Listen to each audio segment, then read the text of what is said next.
Welcome to the Vocal Q. I'm your host, Hayden Browning, and today we have here Dr. Joey Holland-Garcia. You got it.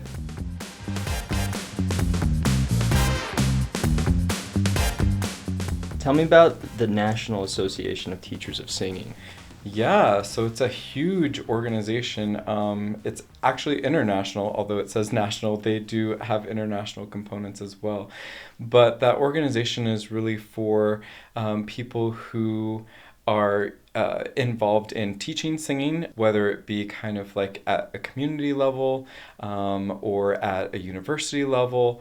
And also people who might just be interested in kind of that process. So it could even be people that are like speech language pathologists who might work with singers. The organization, one of the big things that they do is they support students by providing competitions that they can compete in terms of like the different styles of singing they might be doing. So it started very classically based, where it was going to be more like opera and art song, but as the things have kind of evolved and changed in the music world, and I think seeing the value in all of that with student instruction and singing, they've also embraced more commercial styles of music, so musical theater. And commercial music in general is just a big term for like pop music, so anything that you'd stream or hear on the radio.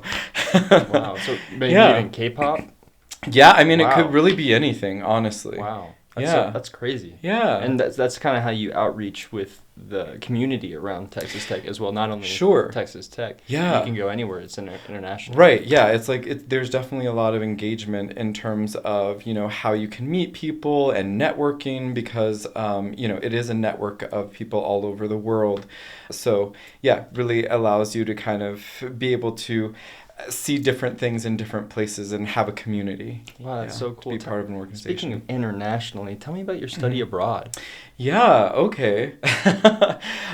So a lot of that happened in my graduate school. So I went to the University of Michigan, where I received my master's and doctorate. And part of that was a lot of the professors that are teaching there, much like professors here, very active still in whatever areas they are teaching in. There were composers that were on faculty that wound up also winning an award in Rome.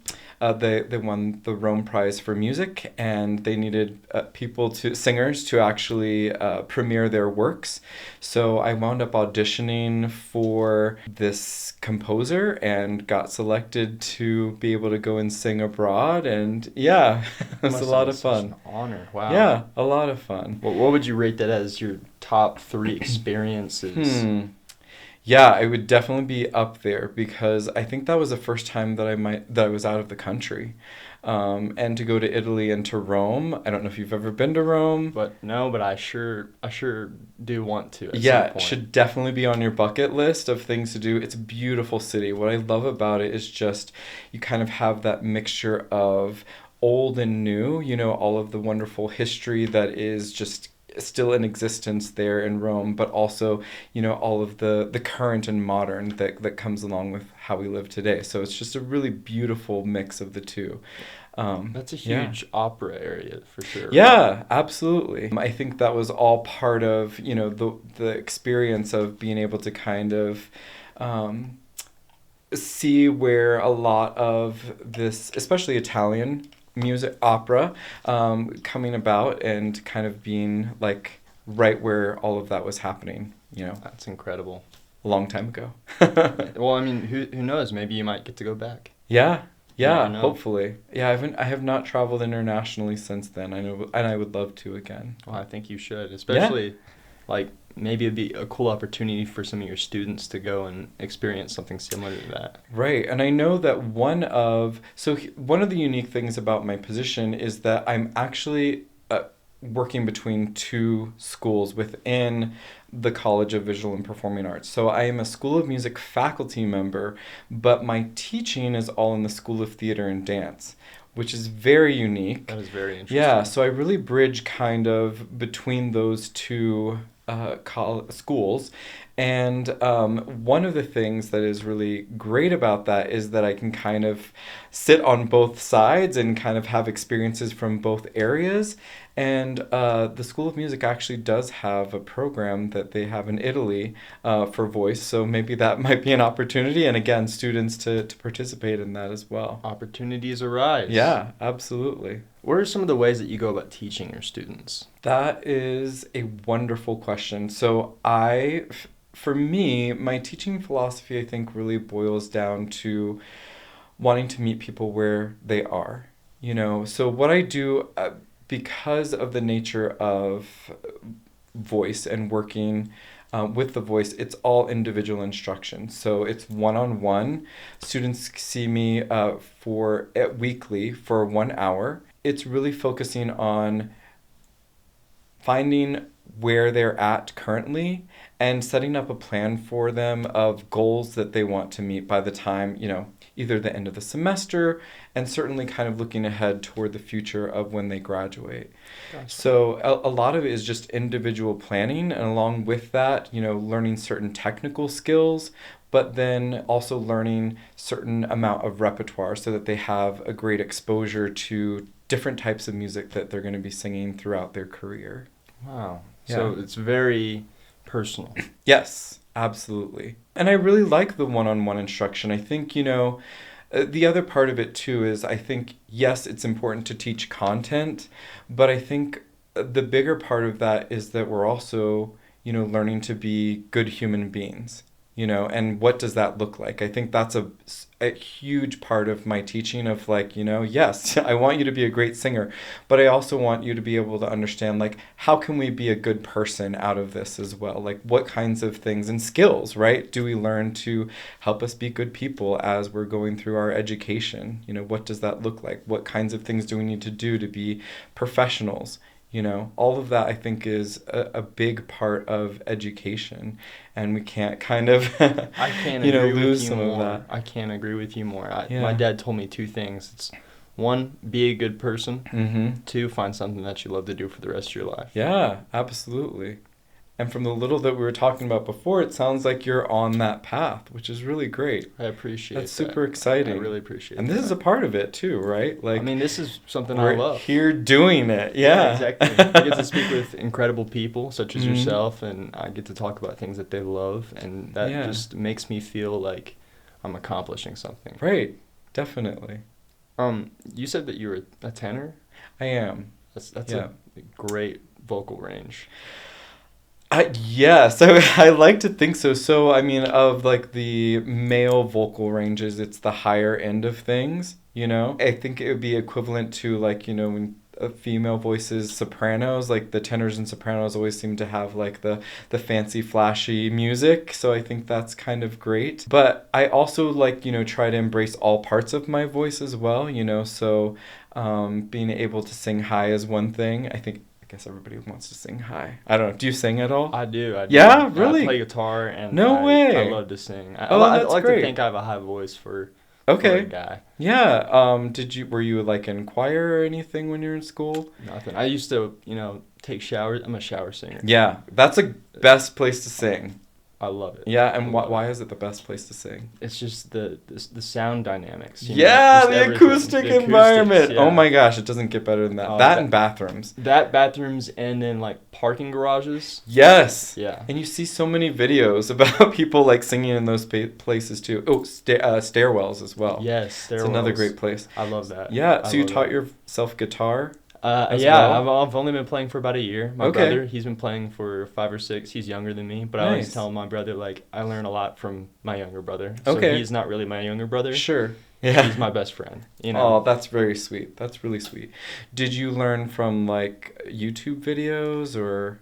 I like to think I like blues. Okay. So soul is Uh-huh. really what I'm into. I love just I try not to stretch because I know where my boundaries are, and I know what hurts my voice. But one of my favorite musicians is Jeff Buckley, and he just has that beautiful high melodic hymnal styled voice, and I love that. So great. I try to work on my range. My lower range is I can't sing country. I can't sing country. Yeah.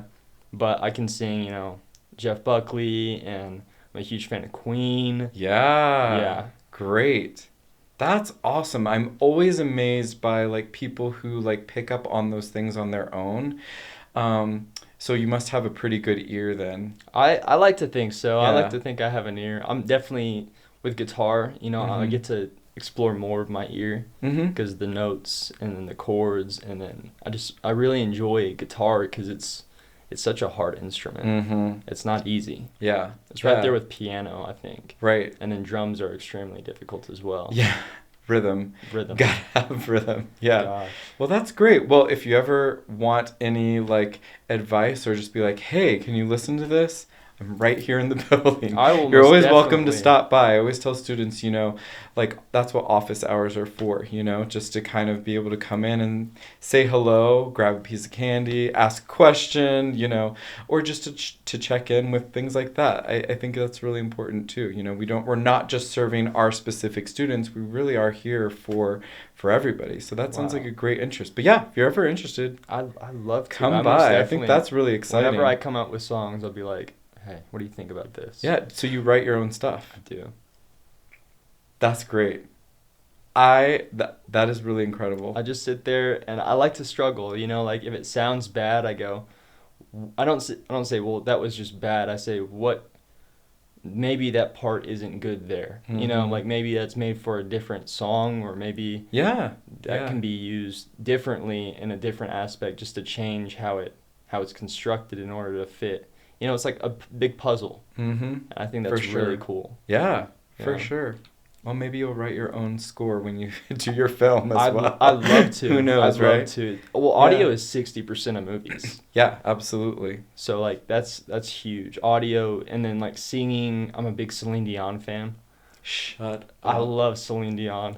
That actually Yeah. makes me really happy to hear you say that. I love her. She's an incredible vocalist. Oh my gosh. Yeah, you cannot underestimate She that still voice. sounds great. Yeah. Yeah. She has Yeah. such good range and control, and Right. her vibrato is just absolutely beautiful. It's an insane voice. And what she does to maintain her voice is incredible to me. You know, like she does not talk outside of performances or like interviews. Like it's all saved for the purpose of being able to do. Like that's just incredible, you It's know, immaculate. to love your craft so much and respect it so much that you know you really are in it all the way. It's the discipline, you know. And Absolutely. That's so strong for an artist or a singer or whatever it may be, a musician of any sort of kind, to be sitting there and constantly thinking about, hey, this is what I got going on, and this is what I have to be prepared for. Absolutely. That's awesome. Yep. Well, do you ever get to the points with your students where you feel like you're collaborating and not necessarily just teaching them, you know? Yeah, sure. I mean, I think the kind of by the nature of the whole thing that we do and the process of like developing your voice, you know, I can't do anything for them, right? It is all a collaboration. I can't make them sound any way.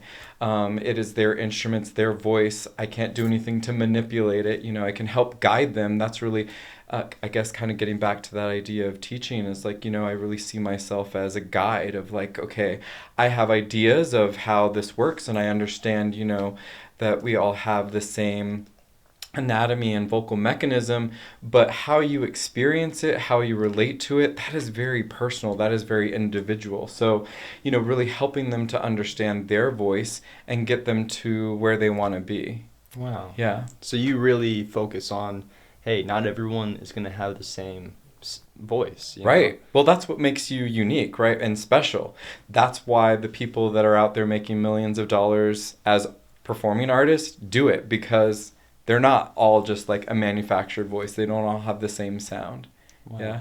That's so amazing that you think about that, like, as a teacher and a collaborator, you think about, hey, this is the person in front of me, and this is what they have to like control. Yeah. And this is what they have to use. And Absolutely. you think about it in their shoes, which is really, really good as a teacher, because that's where some teachers just kind of miss the mark a little bit, Yeah. I think. Well, and I think that's really the beauty of individualized instruction is that I can do that, right? Like in a classroom environment, it's a little bit harder to really see each individual student, especially if you're in a class where it's like 200 or 300 people. I mean, you're just kind of a number at that point, Yeah. unfortunately. So I'm really, just in a great position where I can have that focus because it is one-on-one, and really recognize the person. And again, like I said, meet them where they are, because everybody starts at different levels. Yeah. That's such a good saying. Meet them where they are. Mm-hmm. Because it's not like you're expecting something out of them. No. You're wanting them to expect something out of themselves through Right. the action of learning. Yeah, absolutely. Really it's helping them to kind of, literally find their voice, but then also take ownership of that, right? Like, because at the end of the day, like I said before, they're the ones that are the only ones that can make anything from it. I can't sing for them. I have great faith in them and believe for them, but I can't ultimately at the end of the day do it for them. Well, how long have you been singing for? A long time. Since I was music was a big part of my family. I grew up singing in church and just singing kind of like at home. I came from a military family, and so we were very close-knit, and we really grew up watching a lot of the early Disney movies. So I guess kind of that became a thing that was really special to us. So we would always kind of sing through those things and just the songs that we heard. So yeah, it really kind of started just as a kid singing in my family. Yeah. Oh, that's so nice. Do any of your other siblings sing or? Yes, they do sing. Not at the same level that I do. My younger sister at a certain point had started studying music and then just decided that wasn't the best path for her, but now she is a special ed teacher. Aww. She's incredible. God bless her. Yeah, it's amazing. I think there's such a need to, again, kind of like recognizing the individual, the person, right? And I think she just has such a big heart to want to help and to really nurture students of all different abilities. And it's so important to recognize, everyone's value. Wow. Yeah. Well, you do that too. Yeah, You do that sure. in a different way. Yeah, And absolutely. I think that's one thing that's so beautiful about life is when you come down to it, for the most part, we're just a bunch of people that want to help other people. Hopefully. Hopefully. Yes. Hopefully. Yeah, I agree. Have any of your students reached out after graduation? Yeah, I actually talked to quite a few of my students. I have, I think, again, it's really important to get to know the person that you're working with as a person. Again, because of that one-on-one, I think that there's just a different dynamic, of a relationship that you build that is really special because you also tend to spend, unlike maybe some of the other things you do within your academic career, with vocal instruction, you tend to spend the entire time that you're studying in your program with that same voice teacher. So if you come in a freshman first semester, you're with them till your last semester of your senior year. Wow. Right? Yeah. So it's a very unique relationship. You don't always get those kinds of things. And again, it's one-on-one. So you're learning just about their lives and things that they go through and supporting them through different parts of their academic career. One of the big things that we have as part of a capstone project is that seniors have to present a recital. Which is a 1-hour performance that they really cultivate and curate and then ultimately perform. And it's just a huge thing. It's a huge endeavor, a lot to kind of invest in. And it's really meant as a celebration. But I think within all of that, I think that's also kind of the nature of finding kind of that closeness and collaboration. I think that's incredible that they have that long span of time in order to get to know you and you get to know them. I mean, you really get to understand not only them as a person, but what their voice can actually do. Right.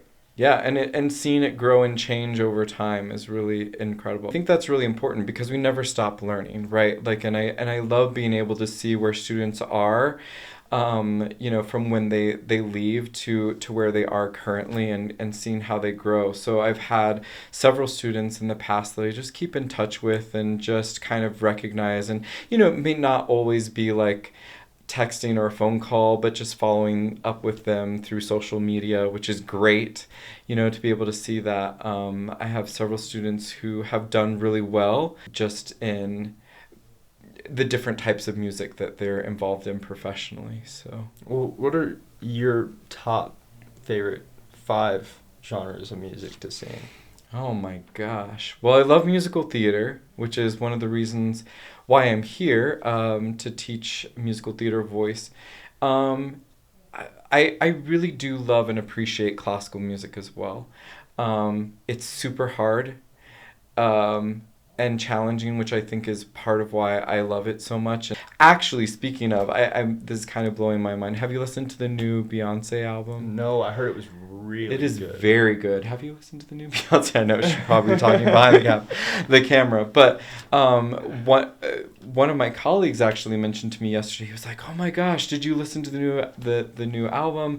One of the songs she's doing, Caro Mio Ben, which is a very, in terms of voice, like, that's one of the early pieces that we teach in classical singing, usually is like the 24 Italian art songs and arias. And that's actually one of the pieces. And so to hear her perform it, on a country pop album is pretty incredible, Yeah, there's this blend and fusion. So that's really interesting to think about. I mean, it's kind of setting an example. Yeah. So, top 5. Yeah, so I really appreciate opera, classical music, musical theater. I really like singer-songwriter. Do you know who Sarah Bareilles is? Have you heard that name Last before? Name sounds very familiar. I don't know if you're like back here in the camera. It's like, yes, I know. But yeah, singer-songwriter. I really like things that are much more like acoustic based because, as a singer and as someone who teaches singing, I just really value like when you can hear the voice without too much else going on. Like, to me, that it just speaks to me in a different way. Not that something that is like really well produced doesn't, but I just think, to hear great singers just kind of, it does something. The rawness of it. Right. Whatever it might be. Yeah, wow. Absolutely. But yeah, I like lots of different things. I love country. Yeah, I don't think there's anything music. That I love music. Yeah, definitely. Well, what's your favorite production for like a singing set that you've had to do? That's a great question. Well, I will say, I don't know if you know that we're in the midst of putting on Xanadu. We're in the rehearsal process right now. Xanadu is our spring production for the School of Theater and Dance. So I think right now I'm really invested in that and loving the music. That's actually much more like kind of 70s vibe. The cool thing is that it's a jukebox musical. So it was actually taken from the Electric Light Orchestra. Their music that was then like put into making the idea, or at least the music behind the musical Xanadu. It sounds like you've changed from a great program to bringing your own version of a great program over to Texas Tech. Yeah, I mean, that's the hope, right? Is that we can kind of just look at what the need is here, right? I think the exciting thing is that it's always going to be changing because students are always changing. Mm-hmm. So I think the more that we can kind of evolve with that, I think that's when you're going to have the best of all possible worlds. Wow.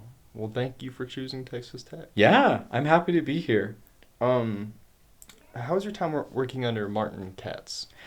He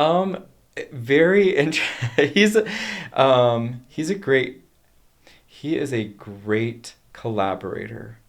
Yeah, very intense, but he can also be a really wonderful advocate in the music world, and certainly in terms of collaborative pianist. He's very well known. He's worked with pretty much anyone who is anyone in the classical vocal world, so he brings a lot of knowledge.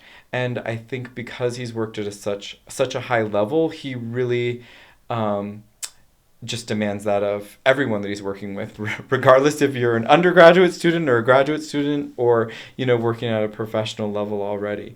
So I think, that was probably the best thing about working with him, was just kind of being able to learn from all of that experience and the history and knowledge that he brings to what he does in working with singers, because he just has so much to offer. And I think probably more than Martin Katz was my voice teacher. So I think something that's really unique in choosing to do vocal music as a major is that, because that that's going to be really the driving force of building your instrument and developing that, you really make your decision on where you want to go based along, like I was saying, that relationship with that person, because there's such an integral part of your training. And of course you want to go to a good program where you have ability to do a variety of different things, but really the teacher that you find that you can make a connection with, and you're like, this is the person that I know is going to get me to that next place. And for me, that was really Shirley Verrett, who was an incredible person, world-renowned, sang all over the world, as well as sang with, the top, in the top opera houses in the world, as well as with all of the top, opera singers, Pavarotti, Placido Domingo, Montserrat Caballé, so many wonderful people. And she's really one of the reasons why I teach the way that I do. And she really, I believe, really helped me to evolve as a singer as well, and taught me what it was to sing. I'm really grateful for her. She's a legend, and I got to be very close with her. She wound up kind of failing in health as I was finishing my doctorate, but I was very fortunate to create a bond with her and really be able to support her during that time. So I feel very blessed in that relationship. But she taught me a lot about, this kind of the same idea of yes, it's important to know the content of what you do and what your art is, but more importantly, what are we gonna to give, right? Gotcha. As human beings, ultimately that's the best part of it all. Such a good thought process when going into doing something that you love is what can you provide for others. Yeah, absolutely. What's the studio owning business like? That is like anything else, that where you're doing something independently, where you're your own boss and you're responsible for making your own income.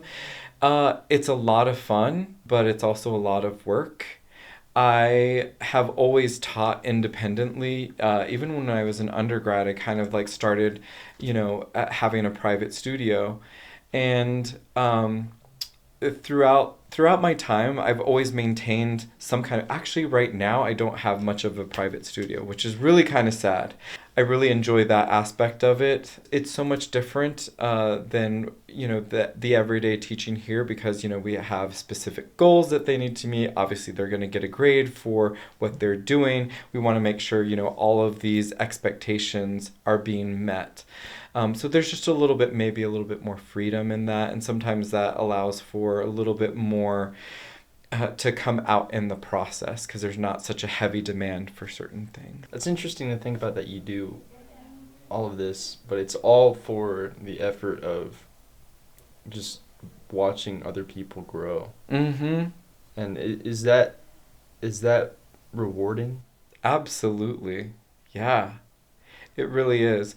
I think for me, the thing that is most exciting is when you see a student get it, and get it for the first time, or even get it consistently. It is such a great feeling. To me, that is just it makes my heart happy, makes me smile. Because it's such a good feeling internally to know wow, I unlocked that, or that's a new sound, or I've never been able to do that before, It's just an exciting thing just to see a person grow in front of you, and it can happen just like that. No, it doesn't happen all the time like that, but when it does, it really is a magical experience, It's like something clicks. Yeah. Yeah. Absolutely. And it's so fulfilling, and to be a part of that, I think that's that collaborative process, right? To know that you helped guide somebody in that way, but they found it as well on their own. If there was one thing you can go back and relive, what would it be? One thing you go back and I say relive because it's not like you can change it. Right. But you can go back and go through it again and experience it all over again. I don't know. There have been so many great moments. I don't know if I could choose just one. Well, you can pick 3. Actually, and this is not music related, but my father recently passed away. So I think, thank you. So I think, I think probably it would be reliving a moment with him, That's so sweet. Yeah. Because I think you never know, right? When what tomorrow is going to look like, what the future is going to look like. And I think it's oftentimes we can be so caught up in our own lives and so busy with all of our own things, and rightly so. There's nothing wrong with that, right? But I think sometimes we get so caught up in that we forget to kind of notice the things that are really important, and for me that's relationships. We've talked about that a lot, whether that's relationships with students, whether that's relationships with family, friends. So I think small moments. Yeah, absolutely. That's one thing I really live by is the small moments. Really, right. Yeah. Just invest your time in them. Really live in them, because you never know how long you're going to get to experience. Exactly. And you can't go back, right? Like, you asked if I would like to relive that. Yeah, because now I can't go back, right? Now I can't get back the things that, maybe there was time that I could have spent doing these things. And I don't regret any of that, but I realize now, hindsight, right, that if I had maybe taken more time just to like call or just to like visit more often, like what difference would that have made, Wow. So yeah, just think that's really important. Our humanity. Such a good piece. Yeah. Of so important. Wisdom. Speaking of wisdom, what piece of advice have you learned and now live by? Ooh, so many things. I mean, I'm constantly learning, I think probably the thing that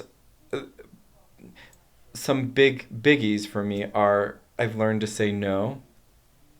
That's huge, right? It's so hard to do. Such a hard thing and to I'm do. Usually a yes person.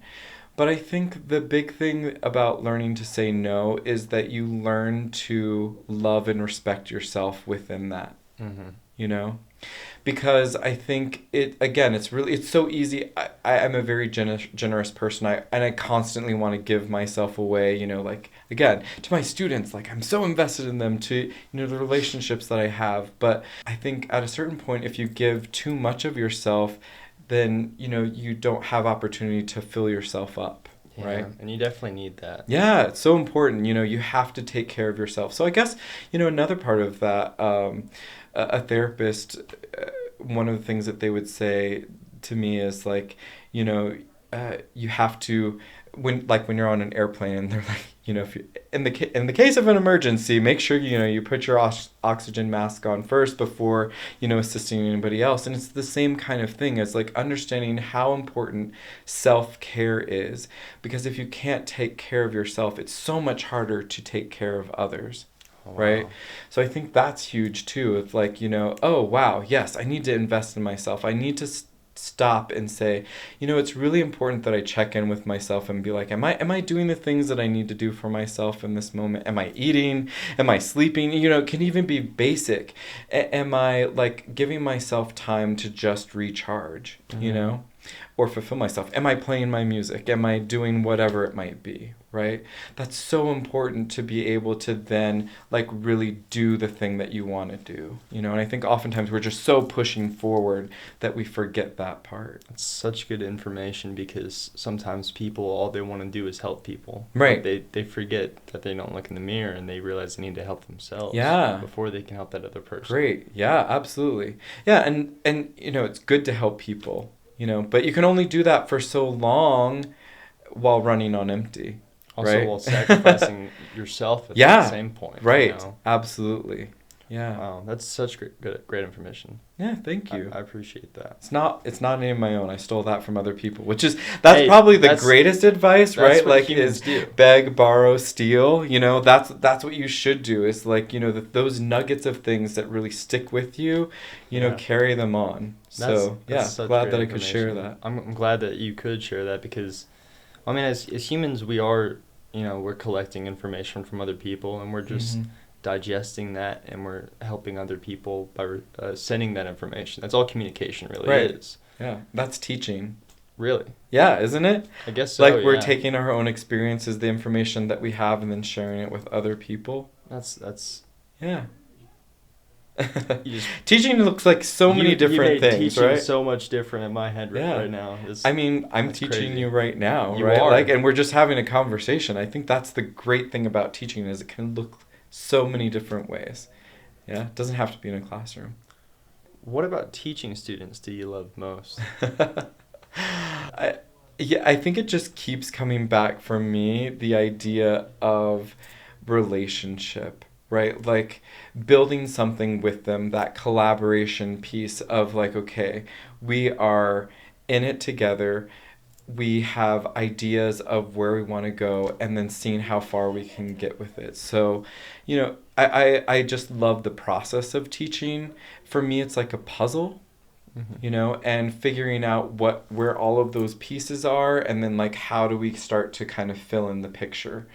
And sometimes you get to see all of the picture in place, and other times it's going to be in process a bit, which I think that's part of the fun is learning. It's finding where the puzzle pieces fit. And I think that's really good. It sounds like you're really well in tune with how to do that. I try to be. I think the biggest part of it all is listening, and the great part of that's my job, right? My job is to listen to what is in front of me, to be able to hear and see and notice, and then how can I take that information to help the person that's in front of me, right? But listening is so important. I don't like to just jump in and start to like, okay, we're gonna like fix everything, but really to kind of sit with it, listen, and see where that needs to go, So I have this knot in my upper right part of my back. Yeah. You wouldn't happen to know anyone who could help me out with that, would you? Yeah, absolutely. It's so funny that you said that. This just happened to be massage therapy. I actually started doing or went to school for massage therapy between when I finished my undergraduate degree and started my first teaching job. At high school, and it was because my best friend, she was like, do you want to do massage therapies? I'm like, sure, let's do it. Add it to the repertoire. Yeah, but it's actually served me really well. It allowed me to have the ability to work my own schedule in grad school, and it really has informed me as a singer as well, and even working with students. And even colleagues, right? Because our instrument or what, in the performing arts, what we do with our bodies is so connected to our art, right? So, I think it's just a really important piece of, understanding ourselves. Certainly in the idea of understanding our anatomy and our voice and how we use that, because we want to look out for areas of constriction, because that can kind of get in the way of creating the things that we want to be able to do. Right? The loose and fluidness and just I guess that's really what delicacy comes from is that openness is allowing something to come out just right. Right, yeah. It has to be free. Yeah, there has to be movement, and if there's constriction, it reduces that ability to have that free movement. Wow. I didn't think those two things could be so coincided, but that provided a lot of insight. Yeah. How do you go about picking your private students? A lot of it is just word of mouth. So where I've been before, kind of getting established, and this is something that I hope to, start here, is just kind of build more of a reputation. I'm new, like I said, I started last semester, so I'm still kind of getting to know Lubbock, getting to kind of get out there and be involved in the community. So I'd like to engage more like with local high schools. Certainly NATS, you talked about the National Association of Teachers of Singing, so that's also a big part of that too, of being a part of that network. And kind of gaining recognition from there. So with private students, it's kind of people knowing you and being like, oh, this is a person that can kind of help you on your journey. I think also being known for specific things like working with musical theater singers and working with commercial music, I think is really important distinction, because not all, I think, voice teachers necessarily might feel comfortable working in those specific areas. A lot of, like I said, our training tends to be much more classically oriented, and that's just something that I feel more comfortable. I did training as well for commercial music and in relation to voice, so I think that's something that really helps with all of those things. Wow. So I know I mentioned this before we started, but you do real estate on top of everything. Yeah. So when I first moved here, I have now kind of put my license in escrow. So I'm licensed in Pennsylvania. And unfortunately, there's no reciprocity with Texas in terms of licensure. So I would have to go through all of the schooling again to become a real estate agent here. I'm not sure if I want to do that. I love actually doing real estate. It's a lot of fun. How is it fun? You know what I love about it? I love going into people's homes. I don't know. Like, HGTV. You like to see how people live and stuff? Well, and just kind of like seeing, yes, some of that, but also just kind of like, the architecture and like seeing what people like do to their homes. I think it's just really cool. And then also seeing how like individuals react, when you're showing somebody a home, of like kind of noticing like, oh, okay, that's something that's important to them, or wow, the feeling that they get when they walked into this space. So I don't know, I think it's that whole thing of like listening, noticing, observation that's really important to me. Relationships, education comes into it as well.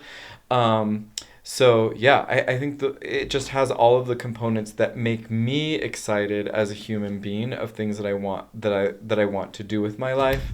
I actually keep a list of things that I want to be when I grow up still, and I will add to it all the time. There's so many things that I want to do. I would like to do maybe even real estate law. That's something that I thought about possibly. That does sound interesting. Yeah.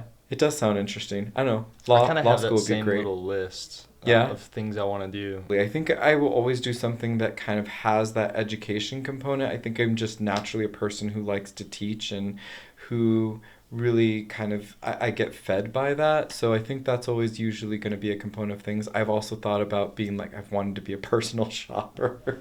That sounds really funny. I love fashion. Oh, you mean like pick out outfits? Yeah. Like to like shop for people. I just think it's kind of fun, like to play dress up or like dress somebody up. I don't know. I think that's really cool because me myself, I'm not very good when it comes to going shopping. No. I'm an online shopper. Yeah. See, I cannot. I like to touch things. I like to see things, and I know you can still do that if like you order it. But I don't know. I like to be like in it. Yeah. To me, I think that might be a little frustrating. What are some ways that you and your collaborators have innovated your shows? In terms of collaboration, I think one of the most important things for me, and something that I would like to do here, is to have more student kind of collaborative performances where it's not so much about me performing on my own, students performing on their own.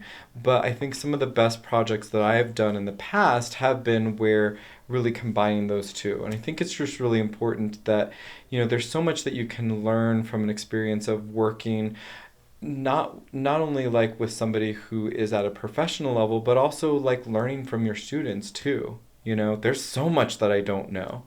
There's so much music that I can't listen to. Like my students are teaching me all the time, about things that I'm not familiar with, and I love that. There's not enough time in the day to listen to everything. So I think having more of those opportunities to collaborate, where students and faculty are working more side by side rather than kind of doing their own thing. And I know that happens a lot across campus, but that's something that I would really like to be able to do more here. So I would love to be able to do like a cabaret with students, even if there's opportunities to collaborate with students as they present their student recitals as their seniors. That was something that I enjoyed doing with students before, and I thought they also got a kick out of it, like, oh my god, we're like performing with our professor, on their like so special cool recital, I love that. So yeah, I think it's just a really special moment, and just again, I think it says something about that relationship that you've built, and what you've developed. So. What do you think about to keep you trekking down the right path? Wow, that I don't know. That is a very powerful question. I think the thing that I really latch onto is a lot of the same things that we've talked about, kind of this philosophy of like making sure to take care of oneself so that you can take care of others. Yeah. I think that's what really helps to keep me focused, because I care so much about what I do, about the work that I do, about teaching students, that I know that if I am not my best self, I can't really give my best self to them, to whoever it might be. So I think that's the thing that really helps to kind of keep me a little bit more grounded of like, okay, I'm going to feed myself, I'm going to take care of myself so that I can do all the things that I want to do. That's perfect. Yeah. That's a perfect way of thinking about it. Because, I mean, at the end of the day, this is your life, and you want to continue to do the things that make you happy. Absolutely. But you still have to take care of things that you need to take care of. And sometimes that can be, you can forget about those things. Yeah, definitely. How do your students connect with the community around Texas Tech campus and outside of the area? Yeah, so I'm starting to find that out. Again, being new, I'm kind of still taking the lay of the land, trying to kind of figure out what has, historically happened, what are things that are going on now. But one of the things that I've seen in terms of what they do with involvement in the community is that they tend to be very involved with the community theater. And I've had several students who have done musicals in the various community theaters in and around Lubbock. And another thing that I've learned from the program is that they actually do have part of their program that does some of that outreach, where they go into schools and support the arts in different areas. So Definitely. Last but not least, I'd like you to talk about the upcoming show that you have. And then sure. I'll say the goodbye. Sounds good. Yeah, so I mentioned it a little bit, but Xanadu, that will be opening on the 16th, I believe, is student preview. So if you haven't gotten your ticket yet, you definitely should. Are you going to see Xanadu? Please tell me you're going to see Xanadu. I'll do it.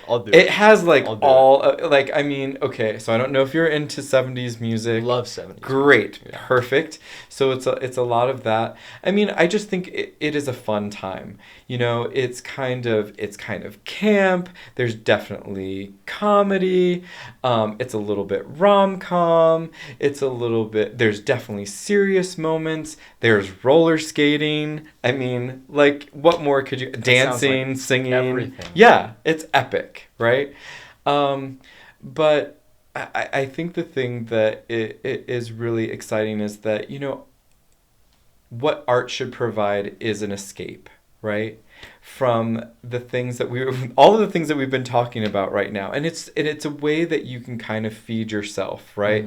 Like, of just allow yourself to have that self-care moment of like, I'm going to do this for myself so that I can feel something, whatever it might be, and experience it in the context of what that show is, right? Yeah. Yeah, like that you can experience that happiness, that you can experience that anger, or whatever it might be that's coming from the stage. And our students are doing such a great job. this is the first production that I've worked on here. Again, being new, I'm going to keep saying that. I'm new! We appreciate you being here. Yeah, thank you. Yeah, so it's the first time that I have vocal directed here, and that's been a big learning experience as well, knowing what the students know and don't know, and that relationship of like how do we teach all of these things. So, but they are doing an incredible job, and I think what I appreciate so much is that every day that we go into rehearsal, they are trying to do something a little bit more, right, each time. And I think that they know, like, they're working toward this goal of eventually we're going to be doing this in front of an audience and wanting to bring their best selves to that. Wow. So I'm really excited about having this all come together and seeing it, with all of the staging. Right now, we're just in the process of where there's no tech, there's no sets yet. It's just the students and, kind of all of the things that they've been given at this point, which is the music and the dialogue. But getting to kind of see it build up to this moment. So each layer kind of being added in, it just makes it more and more exciting. So to see that full thing when opening night hits, I think it's going to be really pretty amazing. So you definitely should come and see it. I'm going to go the 16th. Yeah, 16th is student preview, and then it goes all the way through, I think it's the 21st is Sunday. I have to look at what those dates are, but... Yeah. Well, thank you so much. Thank I really you. appreciate you coming. Yeah, it was a lot of fun to talk to you. I really appreciate it. We'd love to have you again. Yeah, thank you. Of course. Well, this has been the Vocal Q. Keep on the lookout on the 16th to the 21st of this month for Xanadu. I'm your host, and thanks to Dr. Joey Holland-Garcia for coming today. Yeah, appreciate it. Thank you. Thank you. Yeah, very nice to meet you. You as well. Thanks.